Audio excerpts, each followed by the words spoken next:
Welcome, professional wrestling fans, to the PW Fan. The PW Fan is the ultimate pro wrestling podcast created by fans for the fans. This is episode 188. I'm your host, musician, podcaster, barber, talk wrestling, Tim Gilbert.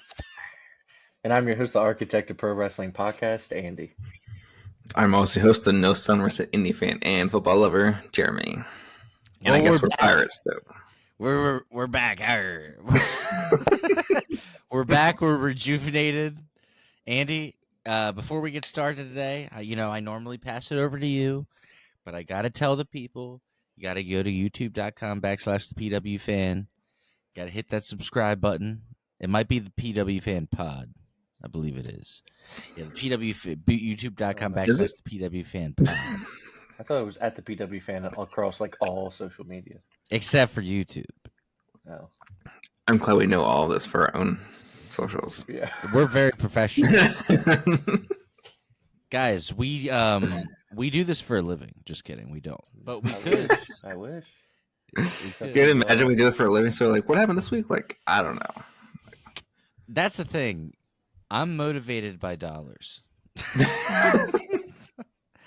But Andy, I want to for all others, for all other social media, follow at the PW Fan on Instagram. We don't use X because it's a toxic cesspool, and mostly TikTok. But Andy, I'm going to pass it over to you. We got stuff. We got wrestling. We got wrestling to talk about. Right. Also, TikTok for now. Yeah, for now. This week we're going to be talking about Dynamite's 6th-year anniversary show. We're doing the build-up to Crown Jewel, and there was a surprise return. Lots of fun things this week. Last week, we skipped, and I think people had stuff going. Jeremy had something going on, but I chose to skip with Tim because I didn't feel like last week was very exciting when it came to wrestling. There wasn't much. Yeah. This week there was more to talk about though. So let's get right into it. Starting with Dynamite. Dynamite. How did that? They should bring that back. I was gonna say, how did that go again? The intro. Dynamite. Light the fuse. Break the bowl. Dynamite. Dynamite. Dude, that was the good old flashing days. lights. All right, the song was terrible, but the beginning was cool. It was cool. It had dynamite in the song. Dynamite. Yeah. The olden times. It's crazy. It's been 6 years. I hate it. I hate that as somebody that was like in 7th grade is now in college. That really bums me. It's been so long that people have now gone from AEW to WWE back to AEW. There's been kids that have grown up where AEW has been like a constant wrestling company in their life. That's crazy. That is crazy. Wild. I remember watching the first episode of Dynamite at Tim's house. Yes, I think about it actually. One of my favorite wrestling memories. First match was Sammy Guevara versus Cody Rhodes. Yeah, but man, you know what? Let's just reminisce before, because we probably roasted a couple times during this podcast. But man, I just remember Andy came over, like he was saying. It was the first one, and we were just cheesing because Jim Ross and Tony Schiavone start the show, and it had like it had the two, the heel and the babyface entrance ramp, and I just was like, God, so sick. It was awesome, but one of the best. Missed those times. Yeah, that first episode too was sold out DC crowd on a Wednesday, full arena. Yeah, Kenny and Mox were going at it. Is that the one where you put Mox through that table, the glass table? Yeah, just fucking ripping, dude. There was a battle royal with a guy with no legs. Oh they were just going at it. just some dudes going at it. Just a bunch of bros going at it. All right. Well, the show opened up with a humorous little angle. It was the Young Bucks backstage. Mac Jackson prepared for the big anniversary entrance. They were going to pay the production crew, but Nick ends up trying to gamble the money to make more, and he ends up losing everything. And so when Mac Jackson comes back, he checks the bag. It's empty. I will say that as much as, the Young Bucks are annoying, we don't usually like them. They do play like those heel, like, I don't know, those heels who are losing everything or, are made fun of pretty well. Like for what they're doing right now. Oh, yeah, they do. You mean like being the butt of the joke? Yeah. That's a good way to put it, Yeah. But that's how they opened in that role. They were like big anniversary show. We're gonna have all the pyro, the money's coming back, and then Nick Jackson gambles it all away, and Matt comes back and he's just like. Did they get a jobber entrance, or was it like they just walk out again with nothing? I think it was basically that, if I remember. But our first official match of the night was Kenny Omega and Brodito team up against the Young Bucks and Josh Alexander. Omega hit the one-wing angel on Alexander for the win. Afterwards, the Jurassic Express would return and chases off the Bucks. If you remember, Jack Perry was like cool with the Bucks before, and then All Out, they kind of turned on one another. But the Bucks definitely don't. I was thinking about this from like a character point of view, and how you were saying like they kind of are good at playing the joke, and like they don't really do like a very serious role. They gotta have so much money that it doesn't even matter. Like, oh yeah, they're just having fun. They don't even don't even have to wrestle. They already had so much before AEW even started. I'm sure, because remember, like they were like top sellers in indie for years. Yeah, I mean, this to them, this is just fun. I'm sure it's. Well, just imagine, like like I saw something that was like, is it Matt Jackson? No, Nick Jackson was like behind the scenes, like one of those videos, and it basically was like they don't feel nervous going out to like perform at all. Like that's just what they do every week now. So they just get they're so used to it. So like imagine feeling that for like your actual job. You're like, I'm not nervous at all to go and do this. Mm-hmm. That's crazy to me. In front of so many people too. Speaking of which, I thought I had a snapback on. And then I realized I had to fit it, and I was like, "Damn, I'm looking like Doug Heffernan up in this bitch." It's like, what do you mean? Speaking of which, King of Queens.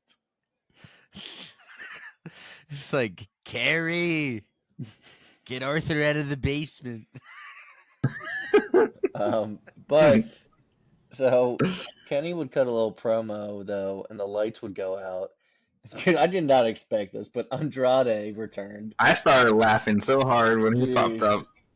They're just passing people back and forth. So Andrade returned, attacked Omega, and aligned himself with the Don Callis family.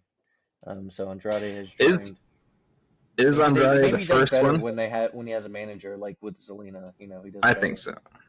Yeah, but is Andrade the first one go AEW, WWE, or WWE, AEW, back to WWE? Back to AEW. I mean, definitely, yeah. Yeah, no one's left he's got to be the first to do that. Yeah. I can't think of anyone that has left AEW to WWE and back, even besides Andrade. Yeah, that's what I was thinking too. And it's only been a few years too. It's crazy. I don't, to be honest, and I know this is going to sound like pessimistic, but like, I don't see if he's looking for like an opportunity to be like a main event guy and like be on television all the time and having a bunch of matches. Like, I just don't even see that changing. That NXT run he had before, which that's what got me. That was it. But that was it. With Zelina. I don't know if leaving WWE and going back, like, if it's gonna make a difference. Like, I don't think know Tony's... the backstage stuff that went on. I know he got busted for substance or the wellness policy. The wellness policy. Probably them roids, but so he can have that frame where he's like speculating. But yeah, no, he failed it multiple times. And then I don't know. Yeah, for this run. Yeah, that was kind of the reason that came out when he was he released or fired? I guess it doesn't matter. But Yeah. I'm 5'7". I remember apparently Eddie Guerrero was only a little bit taller than me, and he had that body like a box. He was on so many roids, dude. that's so weird, especially Andrade's built when he's like, it's like this and the V, Andrade's right? like The this. V. Yeah, It's just you can tell it's just not natural. You Yeah. just not. and how they walk around the ring when they're. Mm-hmm. So AEW had a 6-year used to do the AEW had a 6-year anniversary video, which was kind of wild. Like props to them for putting in Cody Rhodes, CM Punk, Saraya, and Mike Oh Santana yeah. into the Yeah, video. let's not put it. How are they not going to put in the biggest moments that they've ever had in their video? I mean, the only time I saw Punk was when he was wearing the Sting paint. Yeah, it was Sting, but still, I mean, like they acknowledged that those people were in there. I'm glad that they did and didn't And now do Cody's like way bigger of a star than he was in AEW. Yeah. It's stupid that you wouldn't. I mean, God, dude, it's just in the history of AEW. Well, that's something that like back then Vince would do. Vince would like cut out. He's like, who? He wasn't in this company. But when you do that, though, you're cutting out some of the best moments of your whole company, even if he's not there or not. Yeah. You're cutting the whole dude. The MJF feud, CM Punk, and is one of the best things that they ever did.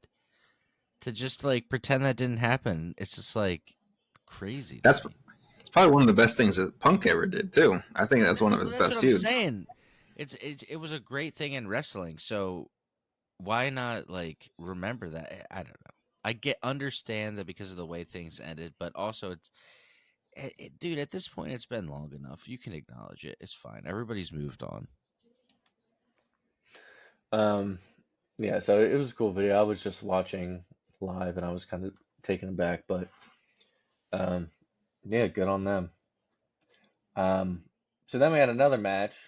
Kyle Fletcher versus Orange Cassidy TNT Championship. Don Callis family had interference, and the masked L clone, which is hologram, just evil. L clone. Remember in Star Wars when like C-3PO just got red eyes?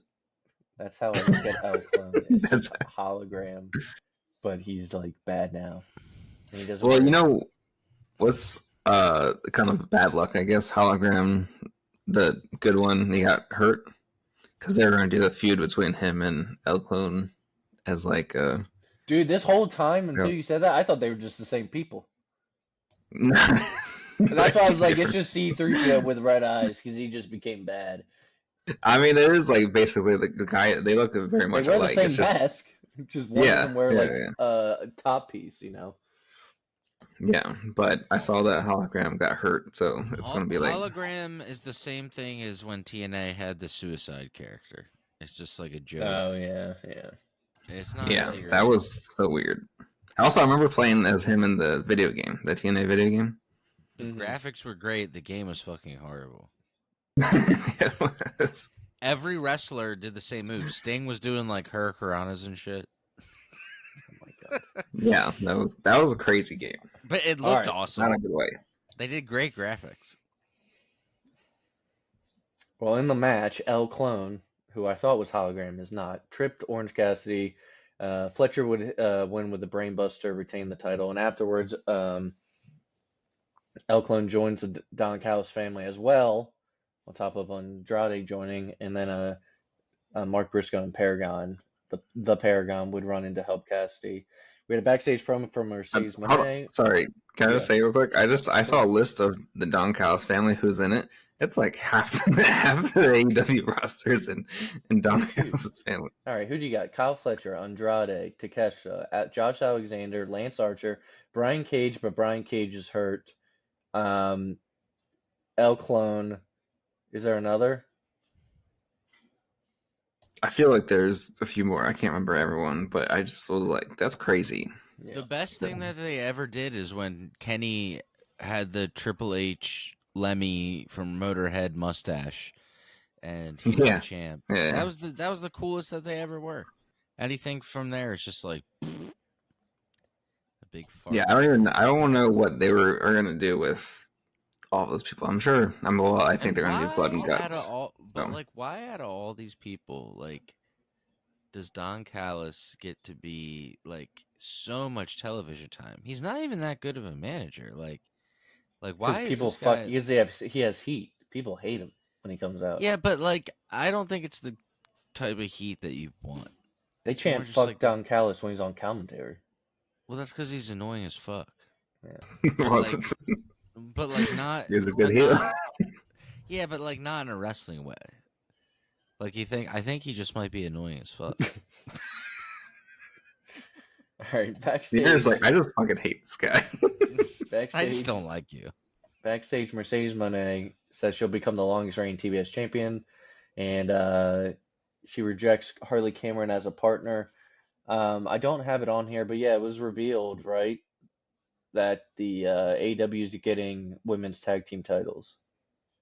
Yeah, that was the Tony Khan's So big that was the announcement. Hangman Page, Samoa Joe, and Powerhouse Hobbs teamed up to face Moxley, Claudio, and Daniel Garcia. The finish was Page lands a buckshot lariat on Claudio for the pin. Afterwards, Samoa Joe started screaming at Hangman about a miscommunication with the tag match, and he ends up screaming that he ends up like yelling about the title that Hangman has and says that you never beat me. Because didn't Joe lost it in a triple threat to Hangman and Swerve won it, right?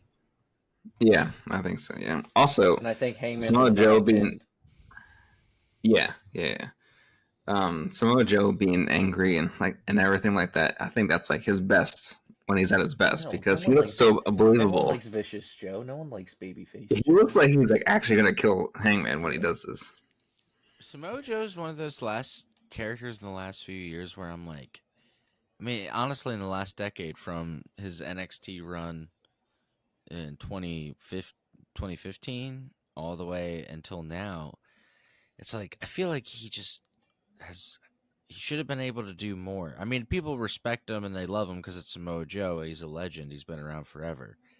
But I feel like every time he gets to like a I have a lot of thoughts on coming out at once. But do you remember when he was feuding with Brock? I was just gonna say that. Remember when he got in his Yeah, face that and was like that Great Balls of moment? Fire, bro. We don't talk That about was that. yeah, but that was supposed. There was supposed to be a big payoff there. Yeah, He I was don't supposed to be like the guy that like maybe gave Brock a run for his money, and then He it never didn't. really. Yeah. Remember when he was in that promo in the ring and he said, "Look at me when I'm talking to Brock," and they both got in each other's faces, and I was like, "Oh shit!" Look at me when I'm talking. Yeah. I think Smojo don't I, give a I fuck. I think there was something there, and they just like never did anything. I'm like, God, every time he's supposed to have his big moment, it feels like it never happened. That's Vince But McMahon. he's always solid. He's always awesome, and he's still a legend. Yeah. Agreed. Well, speaking of Joe, uh, afterwards, Hangman would address backstage what Joe freaked out about, um, and says, basically since he's yelling about how Hangman never beat Joe, that Hangman's going to give Joe now a title shot at Wrestle Dream. So it's going to be Hangman versus Samoa Joe for the title at Wrestle Dream, since Samoa Joe was never the one that got pinned in that triple threat. Joe would cut a promo back, and so this is now official. And then the main event was Darby Allin and Chris Statlander against Wheeler, Yuta, and Marina Shafir. Darby would hit a coffin drop. Statlander hits a 450 splash for the win. Afterwards, Tony Storm would appear on stage and challenges Statlander for the title. Pac would attack Darby Allin, X-Pac. X-Pac, and then Mox would challenge Darby Allin to an I Quit match. So that feud's still What are we going. thinking about Pac's haircut? It's fine. It was better this week. I didn't like it at first, but he improved Yeah. backstage. I don't know. Maybe. Yeah. It's still weird without the long hair for me. Yeah. So it's been. I mean, we've like never not seen him that long. Did he ever not have long hair, like even in WWE?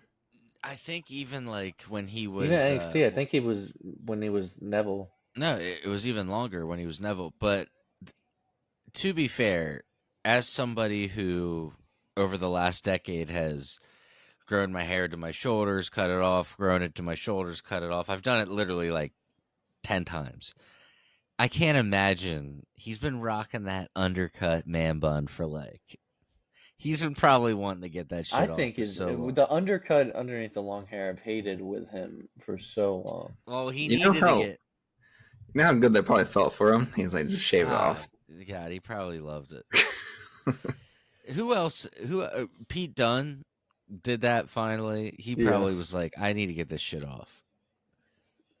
Or Vince wanted it off when he became Butch. Well, here's the thing. No, here's the thing though. When this is confirmed by Brian Myers, Matt Cardona, Kurt Hawkins, and Zack Ryder, aka. But when you're in WWE, you're not just allowed to just like, oh, Yeah. I'm just go get my hair cut because Same with tattoos. You can't just get a they got tattoo. Finn got in trouble. video games, action figures coming out, and they want the product on the shelves to look like the most current version of what the kids see on TV. So if you're buying the Pac, this is hypothetical. If Pac was in WWE still, if Mattel puts out the Pac action figure and he has his long hair, and then all of a sudden he's on TV with short hair, then the figure in the store, to be fair, I will admit, the figure in the store automatically seems out of date. Like it's like, oh, okay, well, this is old now because that's not how he looks. I think there's an Andrade fig about to drop in WWE. Is it really? Yeah. But I mean, I get both sides. Like, obviously, it's your hair and your look, and you're like, I just want to change it. But when you got like toys and like stuff that like with your look, and all of a sudden it doesn't look like you anymore, it's like, well, this looks old now. Yeah. So why would I buy the old looking Pac when he doesn't even look like that now? Yeah, I get that. But that was Dynamite. That was a 6-year anniversary. But then we had Collision. Opening promo. Collision. Eddie Kingston opened the show. Collision. I should be the one saying that with my Doug Heffernan hat. Collision. Eddie Kingston opened the show. He was grumbling about being forced into involvement. Kyle O'Reilly rebranded the Don Callis group as the Phallus family. And Pac, this is what I was talking about. Pac confronted Orange Cassidy about settling scores next week. If you remember, that was like Orange Cassidy and Pac's, like, they were both each other's first big opponent in oh, that's right. Yeah, because that was when that's what he was on the talking pay-per-view. about. Yeah. Yeah. I think it was during pandemic. I think it was right after because I remember fans being there. Oh, okay. Maybe it started and then the in-between phase. It went into, I don't know. Death Riders versus Jay Lethal, Adam Priest, and Dynamite Kid. This is the people I call Chris Benoit and Dynamite Kid. Garcia cranks a sharpshooter at the end. Ref stops the match, and Garcia gets insulted by Daddy Magic. Or no, Garcia insults Daddy Magic and Nigel McGuinness. He basically said if he kept hanging around Daddy Magic, Matt Menard, that he would just turn to a loser like him. And then I forget what he calls Nigel McGuinness, but yeah, he basically Did he points say to that him. his nipples were hard? Like, No, that's what he was saying. Daniel Garcia that says it, but no, he insults Nigel McGuinness, who's on commentary at the time. Daniel too. Garcia does not say his nipples are hard. That's Daddy Magic. Daddy Magic. Oh yeah, no. Yeah, Daddy Magic. Also, I think it's just so funny that we're like, don't blasphemy Daddy Magic. Never, dude. This is like a serious conversation. We're like, yeah, so Daddy Magic said this. Daddy Magic said that his nipples were hard. Do you want to know? And we're like dead ass Daddy serious. Magic's nipples hard. I missed that. That was a classic. That was great. They were onto something for that. Dude, they were, and I feel like they just pulled the plug on that, but he had something there. Daddy Magic, if you're listening, fan of the show, Daddy Magic. Listens every week. Big fan. We had an update from Nick Wayne. Nick Wayne claimed he was healing from a broken foot and he was ready to go. He insulted the doctor, who said he would be out another 6 to 8 weeks until full recovery. Backstage, Jamie Hayter and Queen Amanada were assaulted by members of the Triangle of Madness. And then we had a a different kind of in-ring The promo. Triangle of Madness. Heart to heart, they Yeah, called it. it was a face-to-face, heart-to-heart. Chris Statlander and Tony Storm. Statlander and Storm would lay down on the mat to have this promo battle. They were facing opposite directions, head-to-head. Statlander claimed respect, but said she'd return Storm to black and white. I guess Tony Storm lately has been coming out and it's been colorful with the camera work, and so she was referencing that. Storm would say that the title's in her blood. When they stood up, they started going at each other for a fight, removed jewelry, Triangle of Madness, then interrupted, attacking both women, and AEW announced a trios match for them next week. In the main event, Orange Cassidy, Kyle O'Reilly, and Roderick Strong versus Hechicero, Lance Archer, and Rocky Romero. Strong dropkicked Romero. O'Reilly hit a tornado DDT, suplex, and then an armbar for a win. That chain was awesome. Orange punched to Hechicero on the apron, gave the final blow in the match, and then at the end, the Callis family came on stage for a stare down. I believe Kyle's taking on Kyle O'Reilly. Kyle Fletcher's taking on Kyle O'Reilly next week and defending his TNT title. So that's what that was about. All right. We're like this, getting to Raw. Did Jeremy know that video? Did you send that to Jeremy? Oh, okay. We'll have to do that after, so he gets the reference. It's so funny. I don't think we should, but all right. There we go. All right. Rhea calls out Asuka and Kairi to open up the show. Io Sky would respond and come out, saying that despite the beatdown from the week before, she still loves her friends. On the video screen, Asuka and Kairi would appear to take credit for Io's successes in WWE and would ask her for an apology. Io would walk away, refusing to stand up for herself when from behind Asuka and Kairi attacked Rhea. And then Io would come back to the ring to help, only to get misted. The poison mist from Asuka right to the face. Misted. She gets Misted. Mibs. Right to the eyes. Right to the eyes. Straight shot. This was fun. And so Dom had an Intercontinental title match. He defended his title against Rusev, and full on Eddie Guerrero playbook. He did the pretend getting shot from the title, throws the belt at him, faking an injury, and at the end he lands a low blow mule kick and gets a roll up to retain the title from over Rusev. We had Bayley versus Raquel Rodriguez. Beforehand, backstage, Lyra apologized for interrupting Bayley last week, but said that she can't be Bayley's ally tonight. Bayley's been going a little cray-cray. At ringside, Bayley tries to play the hugger role again, begging Lyra, but Lyra refuses. Raquel hits a Tejana bomb for a win over Bayley. Afterwards, Raquel and Roxanne beat down Bayley. Lyra then finally comes to help, halfway committed to it to stop the beatdown, and then Bayley would flip personas and would insult her in the end. So Bayley's, I don't know where this is ending, but it's still going. Then we had Seth Rollins and Cody Rhodes. This was fun. Seth comes out first to address how the fans seem to be more in favor of Cody over him, talking about their upcoming Crown Jewel match. Cody would say that, or he would remind Seth that the fans control who is the future WWE, and would also suggest that Paul Heyman really runs the division. I believe he brings up Brock. Also, sorry. Well, before you finish that, are you guys still also with Cody as much as we were before? Because I don't feel like Cody has the same momentum. Because I'm not 6, but okay. I'm just saying, because even when he first came back, I feel like everyone was behind him. He's not. He's fucking Wonder Bread, all right? He's white bread. Tim, what is in that the Batman Superman comedy video? He's like, you fucking white bread. He's like, yeah, but you're cool. He's like, face it. You're boring. No, you're mixing up too. He's like, he's talking to Superman in the one, and he's like, face it, you're lame. And then he's like, You like Wonder Bread. Yeah. Then, See, that's what Cody Rhodes is, all right? And that's what he is. He is. But then I think Superman like makes a joke about like he's like your parents are dead, and then he's like, "Shut up," and he like gets all sad. And doesn't he say that? And he's like, "Don't talk about my parents." Yeah.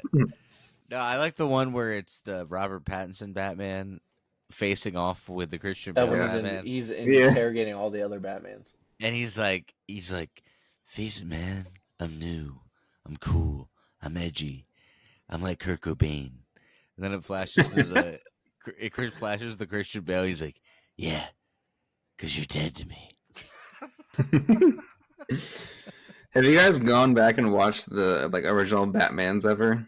Like the ones that were like, you know, be like, bam. Oh no, Oh, I can't. Sorry, Adam hot West? take. I can't stand Adam West Batman. Some people love it. Can't stand it. I think it's like the funniest thing. He's just like a normal guy playing him. I did, however, I was going through Instagram and I saw the fight with Bane and Christian Bale, and couple takeaways. One, going back and seeing that Bane's voice is hilarious. Christian Bale's Batman voice is hilarious, and the fighting is just awful. No, It's awful. I have first to of all, watch it again. You're wrong about all three, except Dude, for the I'm part where telling you, he's go like, back and watch a clip. First, I will break your sword, and then your body. Dude, it's so bad. He hits him with the backbreaker. And then I think after seeing Pete Holmes do that Batman, and it's basically Christian Bale, that's like kind of what you hear with Christian Bale now. Yes, that is. You hear that he's like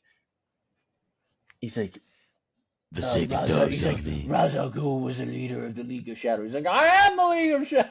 I'm just like, dude, it's so fucking terrible. No, Oh it's my not. God. It's amazing. See, that's the thing where I saw. Go ahead. I'm putting on that movie tonight just to tell you to go fuck yourself. the clip I saw about the Adam West Batman, it was just so funny. He's fighting the Joker, With and he the gets the weights? Joker. I think we And saw then the he's same like- clip recently.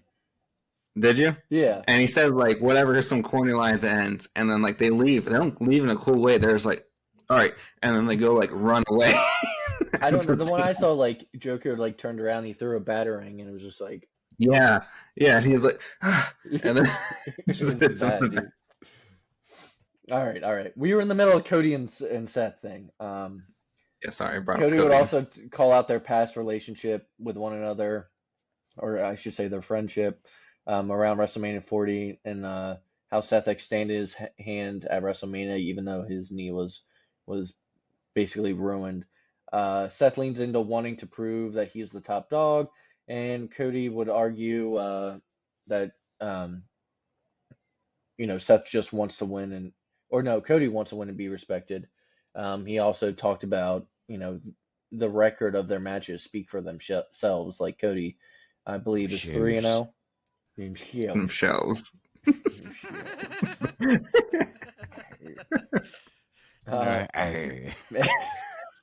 A main event is the Usos versus the Vision. Can you please spare? Braun Breaker and Bronson Reed. Earlier, Jimmy would confront Jay about the betrayal last week and about helping LA Knight. Jay brushed him off, says LA doesn't get them titles back, and would also put Jimmy's singles credibility into question. Mid-match, Roman Reigns would return, and afterwards, Roman would address Jay, saying, "This is all about you. The championship is the only thing that matters. Fuck everybody else." So Reigns is now trying to help out Jay get back to it, but Jimmy is now left on the side, like kind of heartbroken. Roman just straight up ignored him. Jimmy's kind of caught Jimmy's off the side. Jay's getting propped up by Roman. Roman's like, my time is done. Are we gonna go back into a bloodline feud of them feuding with each other? Oh God, they're like, our match was shit at 40. Let's redo it. And they're like, we don't have anything else going on, so let's just redo this. All right, SmackDown. Cody Rhodes speaks. Cody asked Cincinnati, "What do you want to talk about?" Paul Heyman would interrupt. You know how much I actually don't like when he says that? I thought it was funny at first, and now I'm just like, shut the fuck up when he says that in a promo. Paul Heyman interrupts. He's with Bronson and Braun.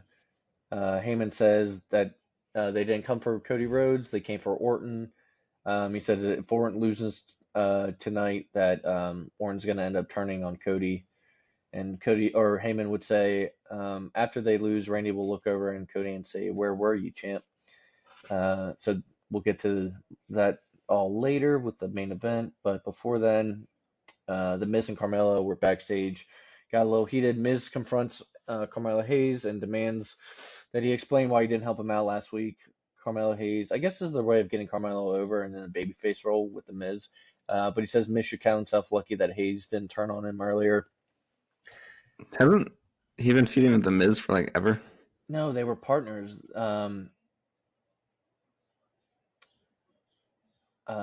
Yeah, they were partners. Yeah, I forget what their like catchphrase is, but that's how memorable it is. Anyway, Sami Zayn was gonna have his open challenge against Carmelo Hayes, but Aleister Black would attack Carmelo from behind and answer the challenge. This match was really good. I'd never seen Sami versus Aleister before. As Black would ready his black mask, Damian Priest would distract him. Sami lands a haluva kick and a Blue Thunder Bomb for the win, retaining the title. How do you feel about Sami ending matches lately with Blue Thunder Bomb? I always like that move. Yeah, but does it I have know the it's not a same finisher. oomph as like a haluva kick? I It think should go. though- It should go Blue Thunder Bomb, then haluva kick. See, I think they're trying to switch it because I think probably Triple H or somebody thinks that the Blue Thunder Bomb has more impact. Like, it is a cool move, but it's always the one that gets a close 2 count, and that's it. Sometimes they do stuff like that. You remember when AJ randomly, like, instead of doing the Yeah, he did the elbow elbow, that was his thing instead for a of the while. Styles Clash. But then he did both. Well, because he can't pick everyone up. He can't do it to Brock. He can't. He's done to Cena, but Can you imagine him trying to do a Styles Clash with Brock? Him holding them he like was that. he was Crazy doing looking. during their match. He was doing the elbows. All right. So after the match, though, Damian Priest would take Black and do a Razor's Edge to him through the commentary table. Damian Priest and Aleister Black are gonna have a last man standing match next week. Backstage, we had Sol Ruka and Zarya from NXT refuse Chelsea Green's secret Hervis offer. They would end up having a match against Chelsea and Alba Fire, in which Sol Ruka hit her still one of the coolest specials. Finish. I say special like it's a video game finisher, like in WWE. And she pins Alba Fire with the Soul Snatcher. That's the name of her finisher. Her special. She has 2 specials. Special. Special maneuver. Press triangle to hit What a R2 maneuver! R2 to hit the special. Yeah. You sound like the old like boomer parent. Like, this is their special friend. Yeah. It's a special move to put them away. Their special move. What a maneuver! I remember when Punk imitated it. Yeah, I know. I always remember Punk doing that. What a maneuver! Yeah, when Punk gets up to Vince's face and he's like, "What a maneuver! What a maneuver! What a maneuver!" Oh shit! That's good shit right there. I think he's returning next week. Vince? Punk. Yeah, I was like, what? No, Punk. No chance. That's what you got. Song hit. Have you guys seen those AI videos? The people who do wrestling. It's getting too good. I don't like AI. I saw right Tupac now, and dude. Biggie, the Eddie Guerrero one. I was like, it was like an older Yeah, now one. they He's got like, I these never thought ones- I'd hear that music Yeah. again. They got these videos of Jake Paul doing like really crazy like Jake or Logan? stuff. No, Jake, the boxer. Tim's like, The box. "Stop. What kind of I don't know how to say it without being offensive. Don't say it. Don't say it. No, he's just doing stuff. He's doing things that he. I would saw normally- one. You with- know it. He's- Yes. He's doing stuff that he wouldn't normally do. Let's put it that way.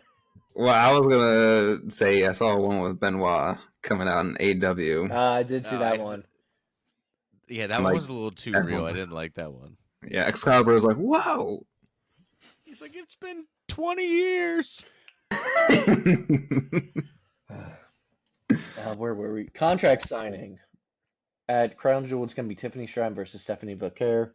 Stephanie Belair, as we know, is now the new champion on Raw. Tiffany's the champion And on Crown SmackDown. Jewel's in Australia? In Perth at 8 a.m. our time. Saturday. Perth is Australia, right? Yeah. So it's now officially signed for Crown Jewel, the contract. During the signing, Julia and Count James would come out, try to insert themselves.